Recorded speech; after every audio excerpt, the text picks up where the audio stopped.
Welcome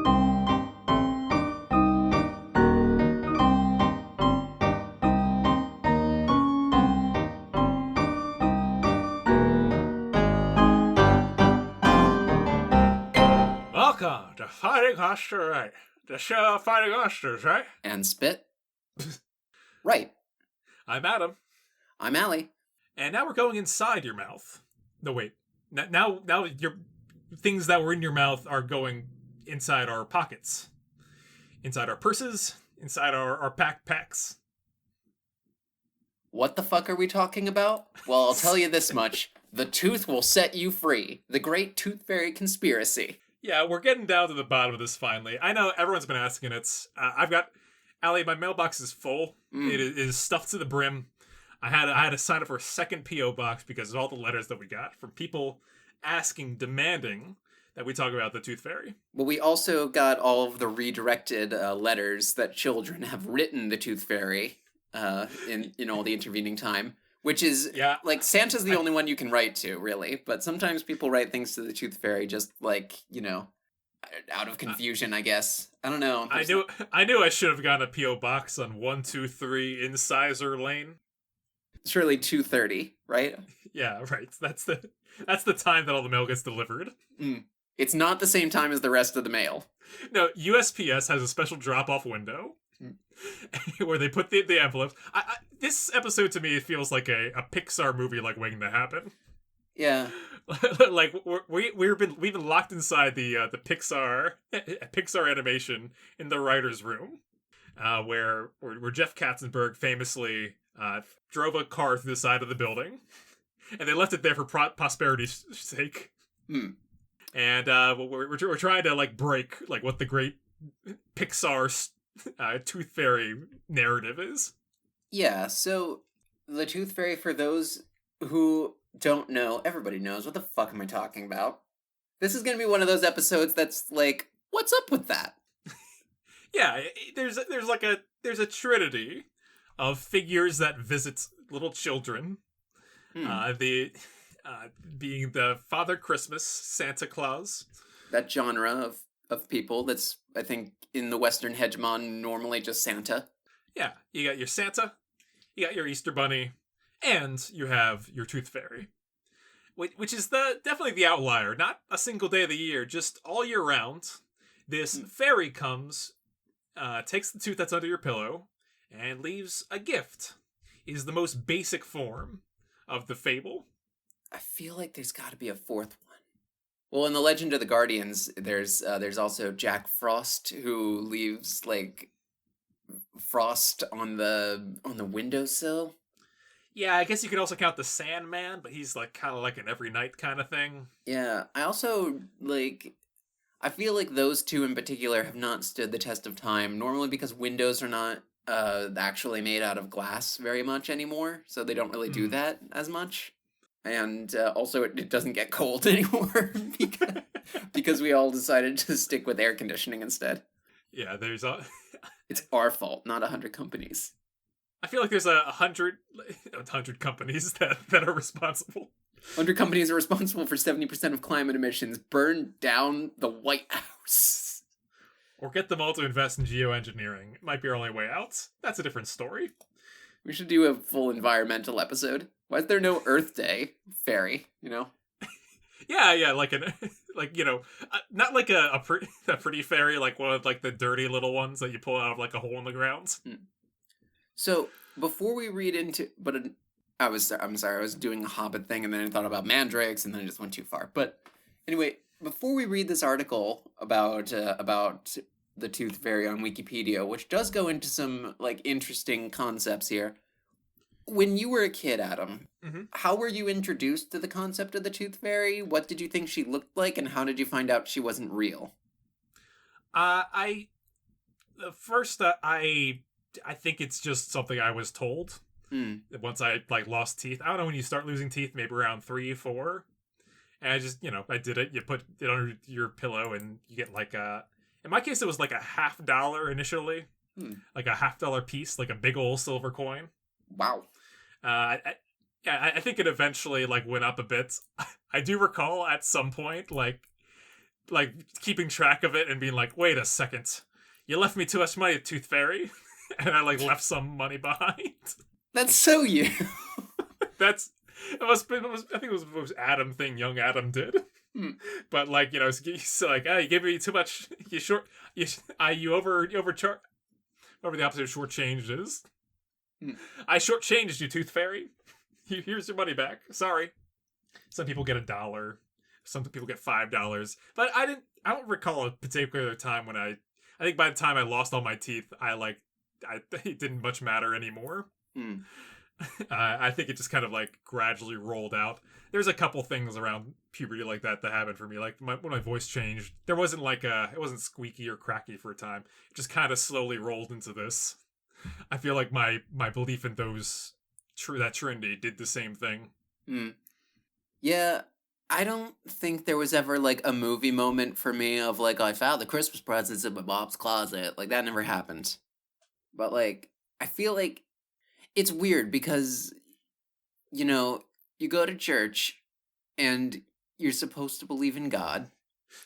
And you're not supposed to believe in any other kind of magical creatures, like unicorns or stuff. If you believe in unicorns and dragons, that's crazy. If you believe in the Tooth Fairy, that's normal. You believe in God, that's expected. Yeah. It's funny that there was never a Christianization version of that. Whereas, like, yes, saints, Toothany, sparkling whites, Saint Toothany of the Sparkling Whites. Yeah. Saint Toothany and the Sparklin' Whites, and they're a band. You know what song they play? Shiny Teeth in Me. Next one. Yep, that's the one. So 6 to 12 is the time you would lose your teeth. Okay. Yeah. Good. Also, interestingly, did you know that elephants have a Tooth Fairy? Okay, we'll have to talk about that. I was going to say elephants go through multiple different sets of teeth over the course of their lives. There are diffiodont animals, which have 2 sets of teeth, like humans, and polyphodonts, which have multiple sets of teeth. Okay. Well, I will say something. I hate it. I don't like it. I fucking hate it. Whenever I lost a tooth, it was a hassle. It was a big to do. It always felt uncomfortable. I was afraid I was going to swallow it, or because growing up in our environments and just like at school and stuff like that, you hear about every like kid and every grade and every bad thing that happened to them and their teeth when they fell out. And it always was the worst. It was something that I'm very happy that like was behind me when the last one finally fell out. Yeah, so I think I deeply don't like the fact that we lose teeth. I really liked losing teeth when I was a kid. Yeah? Well, there was always a lot of blood involved, and I always kind of liked that because I've always been a freak on some level. Elephants go through 6 sets of teeth. Oh, wow. That happens to elephants into their 40s. Yeah, that's awful. The idea of losing any of the teeth I have right now, like at any point, sounds terrible to me. But I also like, I guess if you lose that many, it's kind of second nature. I could do a do-over. Yeah, time to clip my nails. I never really believed in the Tooth Fairy, I think, especially because like every cartoon about the Tooth Fairy, like the plot is like that, you know, the concept of believing in the Tooth Fairy versus characters that don't believe in the Tooth Fairy always comes up.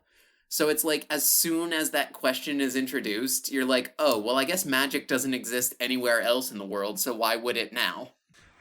I see. But anyway, I never really had an image for what the Tooth Fairy was, like, supposed to look like. I think, or like what the Tooth Fairy actually looked like, but I always thought she was supposed to look like Tinkerbell sized. Like, she wears a blue dress. The little one. Yeah. And there are many iterations that have it being a full-sized woman. Which is crazy. A full-sized woman that comes in. I was always comforted in the fact that like this was the same for the rest of the Trinity, but I was always comforted in the fact that it's like this happens while you are sleeping. Mm. Like maybe it's part of the magic, but you are not capable of catching in any way or seeing a glimpse of or encountering this being. Because the onus is not on you. Yeah, well, it was something like that was a huge relief. It's like, oh man, the idea of like an old man coming in to my bedroom and putting like little gross sand in my eyes as I was falling asleep. Like I'm like, that is terrifying. I don't like that. But it's like, don't worry, you'll never ever ever see him. That's horrifying. I don't know. I found that more comforting than the other version. Because you've never been a freak.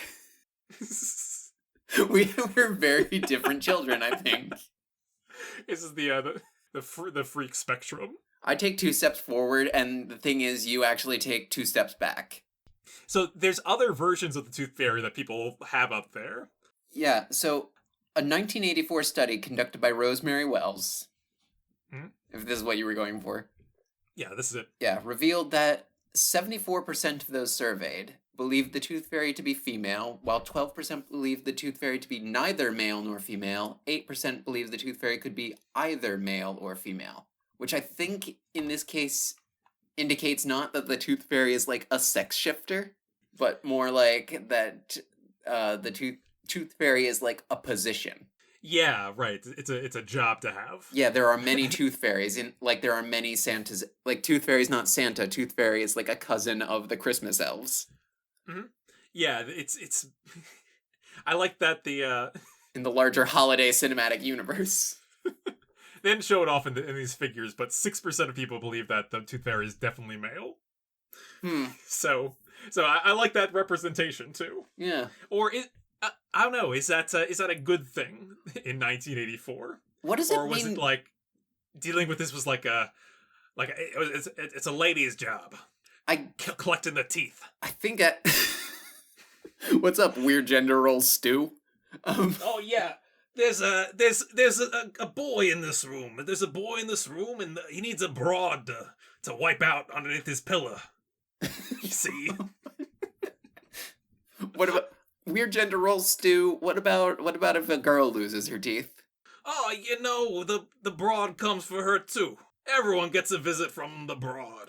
The tooth broad. The tooth broad. So yeah, no, but yeah.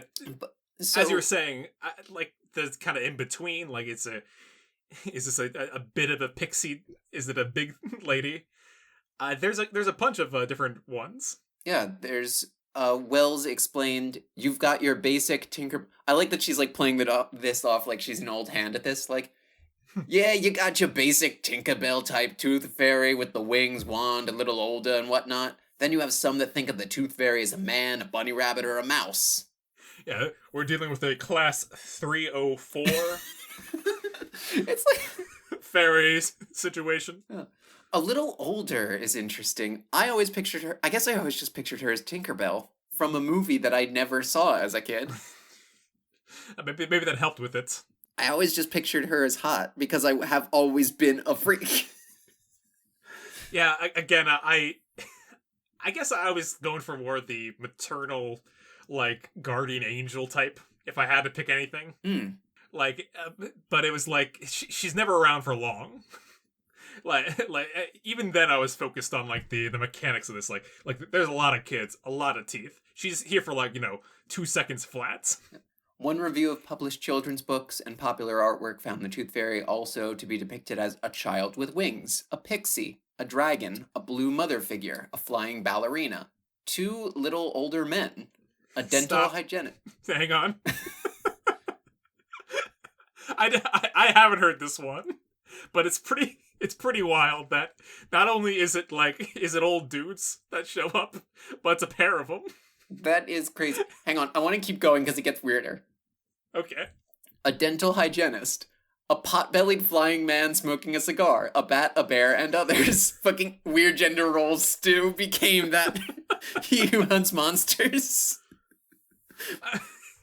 That's me. Uncomfortable with gender stew.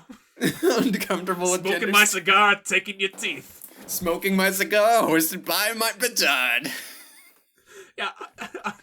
So my thing is that, like, this is definitely a one-being job. You reach under the pillow, you take something out, you reach under the pillow, you put something back. I think if you're really talented, if you're a, what do you call it, sleight of hand is up, you could probably do that in one single motion. Yeah, probably. I also like how it says, unlike the well-established imagining of Santa Claus, differences in renderings of the Tooth Fairy are not as upsetting to children. This, I think, is true. Like, here's the thing. There's no depiction of the Easter Bunny that isn't terrifying. Yeah. Not even two children? Absolutely kids are afraid of the Easter Bunny. Like, yeah. Adults also afraid of the Easter Bunny. I think so. And yeah, if like two little old ladies showed up and said, "Hey, yeah, we're Santa Claus. How's it going? Don't worry about us. We just got a job to do." I think kids would take issue with that. Like, I would even say, like, a lady could be a broad could be Santa Claus. Before I would say two people. But I feel like I have a bat or a bear show up as Santa. Like, I don't think it's going over it down as easy. That's why I think the you just like wait in your PJs with the butt flap, like you just wait and them looking at like the chimney, and then like you hear a rumbling in the chimney, and it just like crashes. Just a bunch of bats, a swarm of bats, and they swirl around the Christmas tree and decorate with garland, leave presents behind, but everyone has to get a shot. The bats just fill the stockings with goodies. They swarm on the cookies, and then like another sound comes out of the chimney, and it's just like. An entire fucking Kodiak bear just comes out, just like puts its whole muzzle in the glass of milk and just like, yeah. They run out to the front yard. They look out and they see a swarm of bats sitting casually in the back of a sleigh as the one bear pulls them along. No. The bear gets in there. The bear gets into the sleigh and it is pulled by reindeer. Okay, yeah, they're. Except Rudolph is like a boy with a glowing nose, and you're like, what the fuck is happening? And then like the bear just like grabs the reins somehow without thumbs, just like whips it like, and just like they just fly into the sky. Yeah, that would be. What are we talking about? I can see that being upsetting to children. I'm pretty upset. Yeah. I'm pretty upset myself, so I can imagine. I think it's the fairy like adjective to it, or the noun, I should say, because there's no set fairy. True. That could be a Tinkerbell. That could be a, like I said, like a kindergarten teacher dressed up as an angel. Like that could be just about anything. So I get the amorphousness of it. I feel like a kindergarten teacher dressed as a fairy is a type of tooth fairy that really should get a lot more play, considering that is, like, visually... I could very much see a kindergarten teacher do that, you know, to explain the concept of the tooth fairy, just to teach the kids about lies one day instead of truth. I could see the tooth fairy being portrayed by Miss Rachel. Yeah, that's very possible. So here's the... Miss Rachel, as in your sister, who is a teacher. No. Oh, okay. Miss Rachel, as in the YouTube children's content goddess. Goddess? I don't know. There's a goddess of children on YouTube? It makes a lot of YouTube. I have to learn this stuff being for the future. We finally got there! Ba-da-ba-ba-ba-ba-ba! A child's on the way. Finally, Adams announced on Finding Monster Right that he and Alex are expecting. Da-da-da-da-da-da-da, fuck yeah. So yes, that's why I know about all these figures of pop culture. Yes, oh my gosh, I've been so excited about it the whole time. Like, listeners, like, little monsters, gang, guys, hey, yeah, fucking, I'm gonna continue the Fetter clan tradition, like the mine and Adams family tradition of every woman being a weird aunt. Adam's mom, weird aunt. My mom, weird aunt. Our Aunt Joan, weird aunt. Our grandma, somebody's weird aunt. Yeah, I think that's about right. Weird Aunt is like when Aurora is born. Yeah. And Maleficent rolls up. That's the role I expect you to have. I like this, actually. I very much, I feel like I am. Well, not literally an aunt, a semi-aunt, a first cousin once removed or whatever, but like, Yeah. semi-aunt. Which is totally good. It's gonna be a really fun time. Absolutely. Real soon. Yeah. We're gonna have to look into that. Hopefully there's not an ARG this time.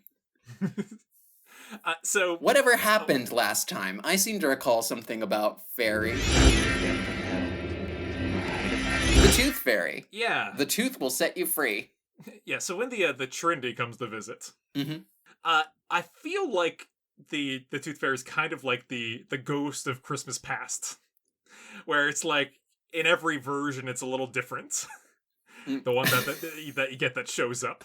The Tooth Fairy is the ghost of Christmas Past. Santa Claus is the ghost of Christmas Present because that is Father Christmas. And then the Tooth Bunny, what the fuck? The Easter Bunny is the ghost of Christmas Future because he is the scary one. Donnie Darko. There's death and resurrection. Yeah, there you go. Okay, children often discover the Tooth Fairy is imaginary as part of the age 5 to 7 year shift, often connecting this to other gift-bearing imaginary figures such as Santa Claus and the Easter Bunny, it says. Okay, 5 to 7 years is when you start losing teeth. Yeah, that's pretty early. I don't really see that one. Did you see what they said about children in England and how they celebrate this? They're instructed to burn their baby teeth. Yes, children... They're back in the Middle Ages, but they have to burn their baby teeth on pain of suspending eternity, searching their baby teeth in the afterlife. Back then, the belief was that if you want your teeth to go to heaven, you gotta burn them.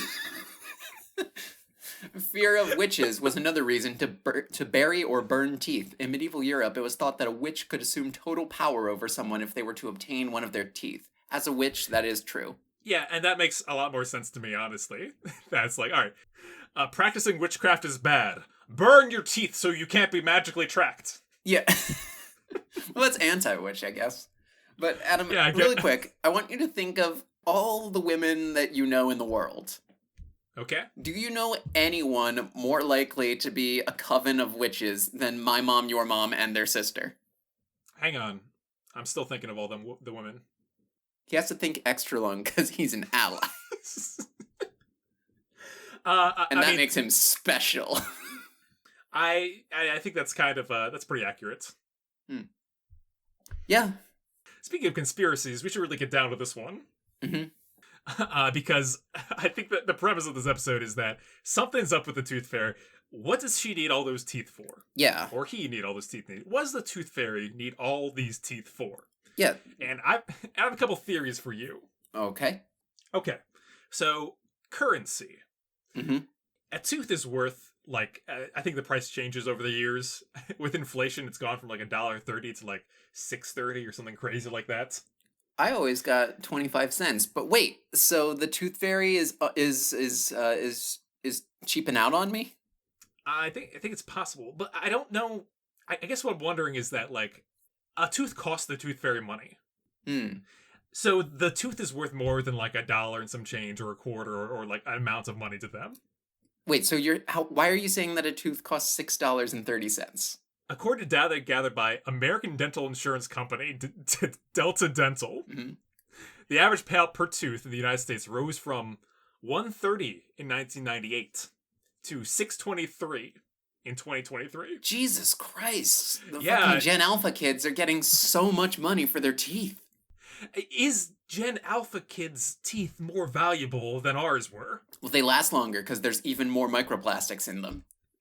Okay, so microplastics are a factor here. I think so. I think that's the case, at least. So is it something about the durability of the construct of these teeth is important? So that means that their structural integrity is vital to the Tooth Fairy. So I'm thinking, like, what if this is some kind of building material? Okay. Like the Tooth Fairy lives in a tooth kingdom made of teeth, like how Mario does? Yes, but because we're talking about fairies, fae, the teeth belong to children. Hmm. Therefore, they are protection against these children. Interesting. Interesting. Wait, yeah, because children have big imaginations, and imagination defeats the Fae. Yeah, it's kind of like eventually these children are going to become adults, and having a piece of them is like the sure protection against them. A little bit Pennywise, and also my mom, who is apparently a witch, did keep all of my baby teeth. Ah, yeah, I don't know what I'm going to do about that one, Chief. There's another one for the therapist. So I don't talk all as them, much on the show anymore. so all them teeth. Yeah. Protection against these children as they grow up. Yeah, that'd be kind of like a Pennywise situation. Mm. So it's a fortification against them, or maybe ammunition. Like literal ammunition. Like literal ammunition. What if Like treating humans like werewolves, where they can only be harmed by their own teeth, even though that is definitely not true about people. It's just a thing that fairies think. I could see fairies thinking that, yes. Let's see. Probably the only... Listen, hey, I've been around the block once or twice myself, and I think the only way to defeat a human is by shooting their own teeth back at them. They must have some crazy weakness like that, because my neighbor's a Pegasus. He can only be defeated by an AR-15. They didn't know that back in ancient Greece, but now that they have them, they do. Speaking of guns, Somehow. I had another idea, which was a little better feeling, which is that what if ivory, the ivory trade, a terrible crime committed by humans against great beasts of the world, Sure. right? Yeah. They see an elephant, some guy, because one guy said like, oh man, that tooth right there will give me a big old boner if I snort that thing. Yeah. Mammoth tusk. If you can find a mammoth tusk frozen in the ice somewhere, that's legal ivory. It's not very good, but it is legal. Oh shit, really? Mammoths aren't endangered, they're extinct. That's actually a really good point. Yeah. I saw someone obtain a mammoth tusk and like make a piece of art out of it. It seemed really cool. Yeah. I mean, it's good to rely on renewable resources like mammoth tusks. I would definitely buy a set of polyhedral dice that were made from a mammoth tusk. But that's because they're renewable. But legal ivory, legal ivory. Well, that's kind of what I'm getting at here. What if there's like, imagine a great fae, like if there was a value to these teeth, and people once had to be killed to get them. But then they found a better, more ethical way, which is instead of obtaining teeth through blood, they just they had an agreement with the humans that hey, it's a really easy thing. You're gonna lose all your teeth anyway. We'll just get them from you. You keep making kids, keep making teeth, and we'll pick them up for a couple bucks. Do you think maybe that's why, like, the medieval phase of children in England being instructed to burn their baby teeth on pain of spending eternity searching for the baby teeth in the afterlife? Like, do you think that was, like, can we tie that into this and say that, like, no one can have these teeth? Not the Fae? Not me? Not the Fae? Not me? Not your dad? Not the Fae? Well, if I were to put this on a timeline, that would be the event before this peace accord was struck. Like when they realized that Fae were harvesting humans, there was a great war waged. The Molar War. The Molar War. That's so cool. So yeah, it's like some kind of a clean accord that was struck that made that possible. I wonder how tooth fairies feel about elephants.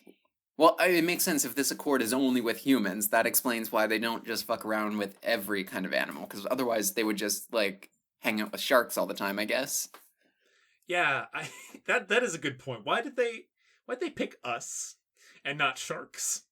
Maybe we're the most magical, just because we can, like, weave magic. I got a question for you. Mm-hmm. What happens when a tooth fairy loses their teeth? Maybe they don't. Huh. Maybe they're just Wow. maybe they just always have the same set of teeth, and then like an elephant on its sixth set of teeth, it can't eat anymore and it starves to death after the teeth wear down. Oh no. Yeah. Is that what happens to elephants in their 40s? Mm-hmm. Well, after their 40s, like it takes about 40 years for the teeth to fully grind down. Oh. What if we made like fake teeth? What if we made dentures for elephants out of plastic or something?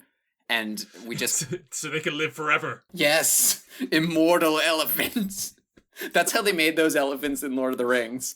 Not in the book, like for the movie. Like they just made J.R.R. Tolkien made plastic teeth for elephants that he put into old elephants' mouths. The elephants proceeded to live forever, and it turns out by 2003, when they made that movie, the elephants were just that big.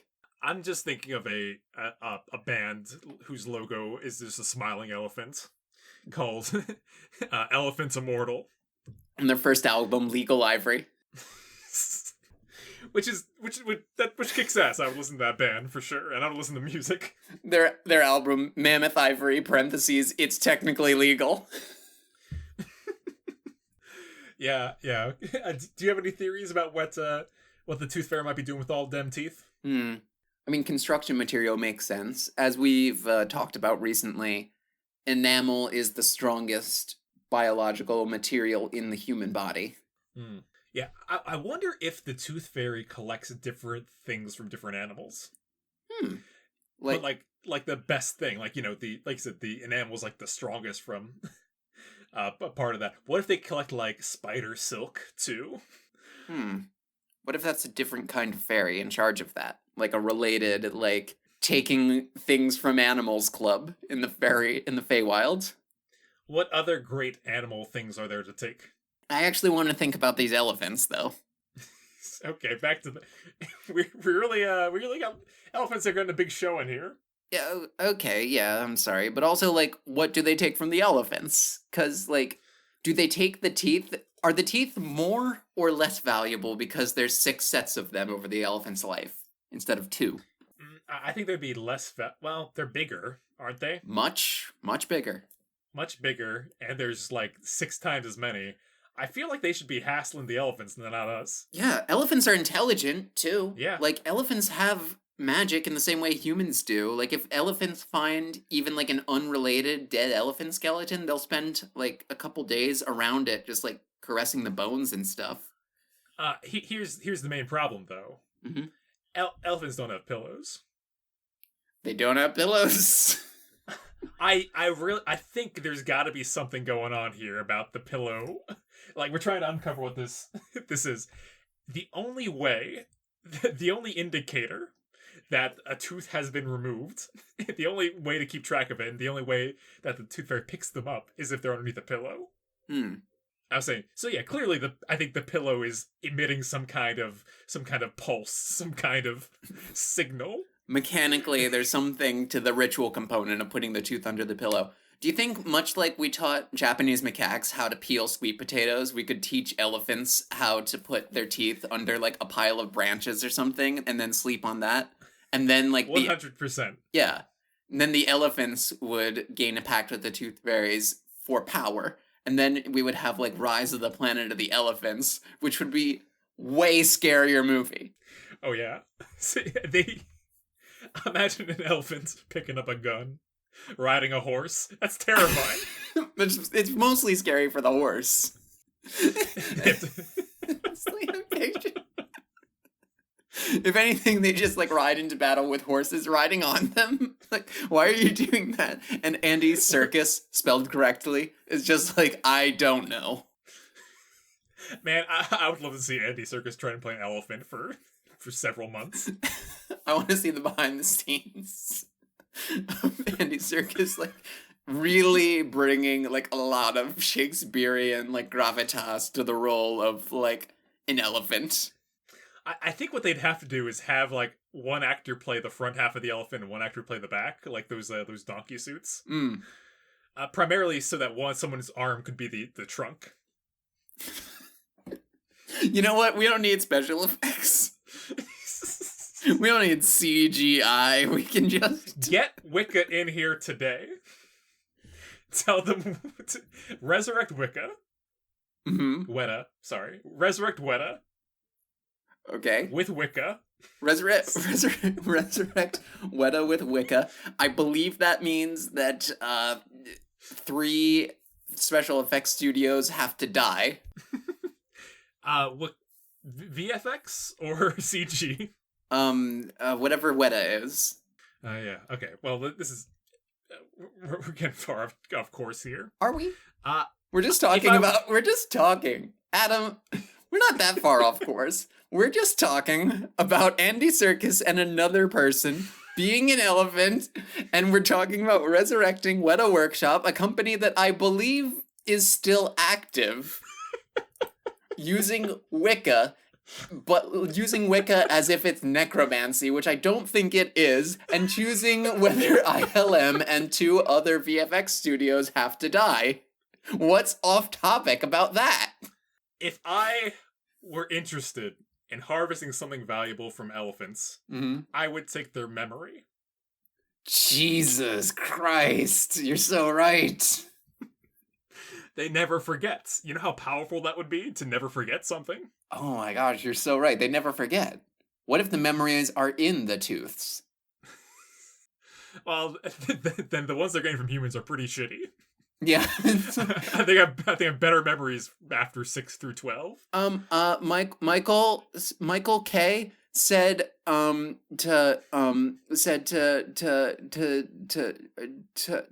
Starchild S that her name was dumb, and Starchild S she left, and then she got the teacher, Mrs. H, and then Mrs. H said that Michael K was in trouble. That's a great memory. I'm gonna sell this for so much fairy drugs. Well, I will say, the memories that those kids might have, that we would call nostalgia, would be incredibly valuable. Oh. I bet with those memories, every Star Wars movie that comes out is the greatest one you've ever seen. Wow. Wait, so are the fairies just like snorting like ground up primary teeth in order to experience childlike wonder? Honestly, that sounds pretty dope. Yeah. I can see why they would harvest so many. I can see why it would be valuable to them, like as much as you might give a drug dealer a couple bucks to get you to the next one. I believe nostalgia literally means pain from the past. Like, for example, platypuses have hyperalgesic venom that like creates a lot of pain. So algos means pain. Okay, this is what it means. From algos, pain, plus nostos, returning home. Oh. The pain of returning home. So I guess what's the ancient Greek word for pleasure? Okay, yeah, but Greek pleasure. Whoops. Remember, it's not just Greek. It's ancient Greek. Ooh. Hedon. Do I have this right? Hang on. Wait, so there's Hedone. hedone, pleasure. So Hedonism. Hedonism. Okay, so the word is hedon. Hedonostos? The pleasure of returning home? Or nostalgia, nostidon. Dude, let me hit the nos. But it stands for nostalgia. Oh man, I gotta pick up more nos today. Reaches under a pillow. Yeah. Pulls it out. Grinds it up. Snorts it. So the tooth fairies are like, the tooth fairies used to poach humans for their teeth, their children's teeth specifically, which explains why so many fairy tales are so fucked up about, like, you know, like eating kids in the woods or something. Like, and that same thing, reason why we poach wild, big game nowadays. Yeah, but then we like made a deal with the Fae back in ancient times so that we didn't have to burn our teeth anymore, and instead we just do the tooth fairy thing, and now they just get their drugs that way, and all drugs are legal in the Feywild, I just decided, because that is how you get to the Feywild. You take a trip there, literally. Yeah. What? I don't know. Yeah, so I think it all adds up. I think that's the answer. It's to get high is the is the great conspiracy here. It's a secret drug trade that is actually a successful war on drugs. It's a little bit QAnon, honestly. It's uncomfortably QAnon. It would be uncomfortable. I hope there's no think piece anytime soon about why putting your kid's teeth under the pillow is paganism or what have you. It is paganism, and also the teeth are where the adrenochrome is stored. So okay, all we need to do is convince elephants to put their teeth underneath branches, and then we too can have a peace accord with the elephants. And then whatever the elephant version. Here's the thing: elephants see us and like release a kind of oxytocin that's like us when we see puppies. Mm-hmm. Elephants think we're puppies. So elephants think we're cute, but elephants also think we're dangerous because we poach them. So we are kind of like the fae to elephants. So whatever elephants are the fae to. Oh god. We just pay it forward. It goes fairies, humans, elephants, something. And probably some things about fairies. I want to say the Lord. I hope we don't I hope it's not like a definitive cycle or something like that. It turns out like that the tooth fairy that comes to pick up the elephant's teeth is a mouse. Well, there is a tooth collecting being that I learned about called El Ratoncito Perez. Yeah, I hope El Ratoncito Perez isn't the one that shows up. Yeah, well, in Spain and Hispanic America, it is Ratoncito Perez who takes your teeth. The problem with that is that you know them elephants. Mm-hmm. They don't like mice. True. I mean, that's all I have there. Yeah. I like that El Ratoncito Perez, first off, you can see a mouse in your house, and, like, there's plausible deniability there. Ooh. You know, like, you could be like, maybe that's Ratoncito Perez. And also I like that he has such a normal last name. Like, my name's Santa Johnson, you know? Santa Jones! Here comes Santa Jones, here comes Santa Jones. He has a normal last name. It's John Jacob Jingleheimer Klaus. It's me, Easter Bunny Michaels. Give me your eggs. Easter Bunny Michaels, that's not how it works. Give them to me. I need eggs. I need eggs. Easter Bunny Michaels, I think you've lost the plot. Alright, are you ready to take the Tooth Fairy to the final rating place? Yes, I am. Okay, to tap this off, I want to ask you, what do you think is the best version? Like, if you had to pin down an ideal version of the Tooth Fairy for you, that you would tell children about, which would it be? I think she's like I think she's kind of borrower-sized, but she has bug wings of some kind. I should know what kind of bug has the best Tooth Fairy wings. What do you think of when you think of a tooth bug? Like a bug that I do not know. I don't know, like a ladybug, maybe? Well, what kind of wings do you think the Tooth Fairy would have? Like bug-wise, or any kind of animal-wise, I guess. Pterodactyl wings, maybe? Like a dragonfly. Okay. Yeah, maybe she's got dragonfly wings. Or maybe like a hummingbird, really fast. and quiet. Hummingbirds creep me out a little bit, low-key. But yeah, that's fair.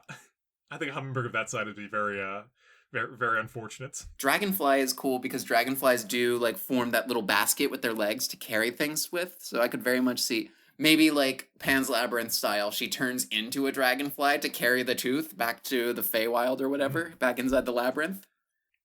So my personal image in my head, I think I'm going with that kind of amorphous Ghost of Christmas Pastness one, where it's like, look, your interpretation is free to change. It's a fairy, it's a spirit in a way. It'll take on, like, if you were to catch it, it would appear as you might see it. So big, little, a rat, a dragon, a couple little old dudes. Like, it would take on the image that you put onto it, as might a dream. Hmm. So that's the kind of that's the vibe that I would pin on it. Yeah, I think that's fair. Do you think like human-sized or Tinkerbell-sized? Uh, Personally, I'd like to think something in between. I think a kid would be really Hmm. comforted if the Tooth Fairy was the size of a kid. Like elf, Christmas elf sized, Yeah, like a Christmas elf sized. or a hobbit. Less squat than a hobbit. Sam, I got an incisor. Isn't that cool, Sam?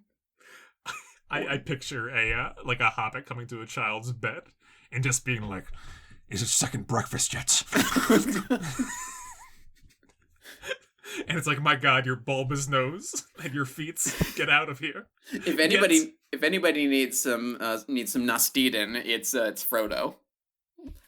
Like, after he retires, he's making some deals with the local tooth fairies in the Shire for that sweet Nos. I've already got you, son. Gandalf, thank you. I know where to find all the drugs in Arda. Arda. All the drugs. So I gotta give the Tooth Fairy 32 out of 32. A full set. Yeah, 42 if you're a dog. But you're not, so 32. I like a monster that can be kind of interpreted in a bunch of different ways. Mm-hmm. I like the fact that children's book artists are drawing dragons and like dentists to show off this kind of whimsical figure. But that said, there's the fact that there's so little lore. It's hard to hang a hat on. It's hard to really get behind. Or what does this monster symbolize? It just means that kids lose their teeth. It's hard to grow past that. So it's only going to be a 6.8 for me. Well, I think there's two different kinds of mythological creature, and one of them is like explaining a natural phenomenon or mythological figure. Like your stories of like the abduction of Persephone for winter and things like that, or like thunder is just the angels bowling. And I feel like the Tooth Fairy is like, oh, there's an explanation for like the reason why the kids lose teeth. Well, that doesn't work because the Tooth Fairy isn't the reason why. She doesn't take the teeth that aggressively. Yeah, this is why I think they're never able to break into the Pixar writing room. Because you're just like, it's just kind of random, huh? It's kind of out of left field that like this image of a fairy does this with the teeth. In Middle Eastern countries, there is a tradition of throwing a baby tooth up into the sky or to the sun or to Allah. This tradition may originate in a pre-Islamic offering dating back to the 13th century. Ooh. Which is around the time we were burning teeth over in England. Us. For some reason, I'm identifying with England in this scenario, even though I have no connection there. But, like, is God a tooth fairy? I like these kind of elf-sized figures that just really want to get high, and they are following an old human contract that no one knows about nowadays. What a dark world we've created. And you can find more about this dark world on our Discord. Share the podcast with a friend and listen to the whole episode. We got a whole wonderful backlog. Share the podcast with an enemy and subject them to our nonsense. Join us next week when there'll be 3 voices on here. Or will there be? Yeah, I think there's only going to be 2. But the week after that, there'll be 3. I don't know what our schedule is like. It depends. We have a couple guests lined up. And also, hey, I got to think of something to do when Adam goes on paternity leave. So, if you have any ideas, slide into the Discord. Did the sound effect happen a second time? No. You know why? Because it's work. Okay. Well, goodbye, everyone. My shiny teeth and me, shiny teeth, shiny teeth.